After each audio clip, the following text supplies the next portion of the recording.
apa yang kami inginkan. Jadi tadi kalau aspek yang serius ngomong soal benda, Mbak Dian juga memaparkan sangat argumentatif, bener kabeh. Saya nggak perlu mengulang-ulang. Tapi saya nomor satu yang saya ingin bold menggarisbawahi itu pertama soal rebranding. Ini yang sangat penting dan masih menjadi persoalan klasik kita. Bagaimana mengkomunikasikan rebranding itu. Dari yang semula hanya diketahui festival kesenian, rebrandingnya menjadi festival kebudayaan. Ini cakupannya sangat luas. Kesenian itu adalah bagian kecil dari sebuah kebudayaan. Tadi Mbak Dian sudah menerangkan, Februari tahun lalu kita temanya bagian dari kebudayaan itu ketahanan pangan, benda, tahun ini nanti adat istiadat dan seterusnya. Nah, perubahan rebranding untuk memahami, memaknai bahwa kebudayaan itu bukan hanya kesenian doang. Ini bold yang harus dikomunikasikan. Tugas wartawan mengkomunikasikan ada perubahan yang mendasar ini. Sehingga kalau kita cara berpikirnya masih seperti masa lalu, kesenian hanya seperti perayaan, seperti pertunjukan, pameran, show gitu saja. Keliru. Kebudayaan, festival kebudayaan dalam konteks rebranding ini. Bagaimana event itu menciptakan satu peristiwa kebudayaan, tempat pembelajaran yang baik bagi siapa saja, baik orang Jogja sendiri maupun pendatang, wisatawan yang berkunjung ke Jogja. Nilai-nilai yang hidup dari masa lalu, hari ini, dan masa depan.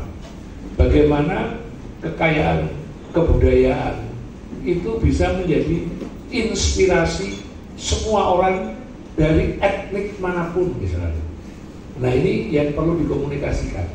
Sehingga harapannya bisa menggerakkan banyak orang menikmati pembelajaran yang disajikan oleh kawan-kawan POSE melalui program-programnya di Festival Kebudayaan. Orang dimanapun, dari etnik manapun, termasuk kawan-kawan dari Papua, tidak keliru memaknai misalnya tentang Raja Jawa. Masuk Raja Jawa dianggapnya bengis. Itu kan cara berpikir yang keliru karena nggak ngerti kebudayaan. Nah, Festival Kebudayaan Jogja itu harapannya memberikan pembelajaran hal-hal yang sifatnya elementer itu. Jadi tolong kawan-kawan wartawan mengkomunikasikan tadi soal rebranding. Kedua, kawan-kawan POSE sudah memilih satu situs di Bahuran. Saya aja bingung Bahuran ini di mana, itu bingung. Apalagi orang lain.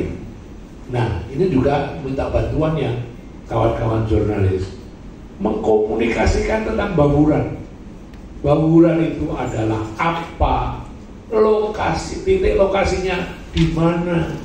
Tolong dikomunikasikan secara sederhana sehingga orang yang membaca informasi dari kawan-kawan ini bisa mengimajinasikan satu tempat. Oh, Bahuran. Ancer-ancernya nek cara anak hari ini daerah sampai Klaten Ngetan.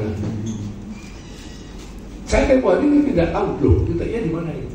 Saya sudah diancer-ancer, loh pasar Jejeran Ngetan, oh sampai Klaten. Ini cara berkomunikasi saja. Karena tempat ini yang menjadi venue utama di mana nanti berkegiatannya kawan-kawan OC di kawasan itu sangat membantu memandu orang-orang yang akan berkunjung ke Desa Bahuran. Jadi Bahuran akan menjadi top, dikenal sebagai satu situs yang perlu dikunjungi dan nanti detailnya akan menceritakan akan ada peristiwa apa saja di Festival Kebudayaan ini. Jadi dua hal ini yang saya bayangkan perlu sangat dibantu oleh kawan-kawan yang ahli komunikasi untuk mengkomunikasikan hal itu. Hal yang lain sudah ada di print, ada dari penjelasan Mbak Dian. Saya melengkapi itu. Terima kasih. Terima kasih sekali lagi tuh Pak Bunda. Pemerintah atau diregulasi pemerintah itu terdiri dari 5. Benda sendiri yang kemudian seperti ini, seperti benda-benda koleksi museum yang bisa dipindahkan. Kemudian yang kedua adalah bangunan. Ini bangunan sudah sangat lazim ya. Ini kita berada dalam bangunan di mana dia membentuk ruang, ada dinding, ada atap. Yang ketiga adalah situs. Jadi kalau yang dimaksud dengan benda itu seperti benda-benda koleksi museum. Kalau bangunan itu ya seperti bangunan-bangunan gedung yang ada di sekitar kita. Kemudian ada situs. Nah, situs ini adalah sekumpulan 1 atau lebih dari 2 yang ada benda dan ada bangunan membentuk satu karakter pada satu wilayah, disebut dengan situs. Contohnya situs Taman Sari, kemudian situs Pleret dan lain-lain.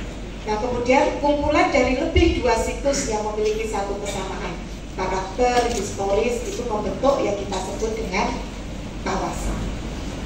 Nah, memang peraturan terkait dengan benda diregulasi mengarah pada warisan-warisan leluhur kita. Jadi cagar budaya gitu ya. Tapi juga ada benda-benda budaya yang memang kita desain sekarang untuk kita siapkan future heritage masa depan, 50 tahun ke depan misalnya. Karena memang syarat untuk ditetapkan menjadi cagar budaya adalah usianya 50 tahun. Jadi minimal lebih dari 1 atau 2 generasi. Nah, itu secara khusus di dalam pada istimewa tentang pemeliharaan dan pengembangan kebudayaan. Sehingga terciptalah 5 roadmap tadi yang sempat disampaikan oleh Mbak Pidi. Nah, kebetulan kita sekarang sesuai tahapan berada di tahun kedua rebranding tersebut. Jadi tahun pertama yang kemarin itu adalah tematik taman, yang kemudian tahun sekarang adalah tematik benda. Dan memang ini kita bawa ke semua wilayah 5 kabupaten kota karena pada dasarnya kebudayaan kita maknai sebagai suatu peradaban daerah istimewa Yogyakarta yang terletak di 5 kabupaten kota dengan seluruh aspek kebudayaannya. Sehingga kemudian per tahun kita akan fokus pada tematik-tematik secara bertahap dan secara bergilir dari 5 kabupaten kota. Nah, tahun ini kita akan masuk pada tematik benda dan yang menjadi host atau lokasi utamanya adalah Kabupaten Bantul. Nah, sebagai suatu festival, memang kita pemikiran mulai dari rebranding ini coba dieksplorasi kembali. Kita akan mengembangkan festival ini untuk mengisi celah-celah kerja-kerja kebudayaan yang memang selama ini sudah berjalan, sehingga festival ini kita tidak maknai semata-mata hanya sebagai satu perayaan, selebrasi saja. Ini akan lebih menguatkan paradigma daerah istimewa Yogyakarta memandang kebudayaan. Jadi benda itu ketika dulu dimaknai hanya sebagai fisik saja, maka sekarang objek kebudayaan benda adalah dimaknai secara tangible dan intangible, fisik dan non-fisik. Mengapa? Karena di dalam benda selalu ada tak bendanya atau intangible-nya, ada nilainya, ada maknanya, ada urgennya, dan ada prioritas dan peluang ke depan. Tetapi di dalam nilai makna filosofi selalu terwujud dalam sebuah karya yang kemudian bisa kita lihat sebagai benda. Nah, tentu saja saya berterima kasih pada teman-teman panitia atas bimbingan dan arah.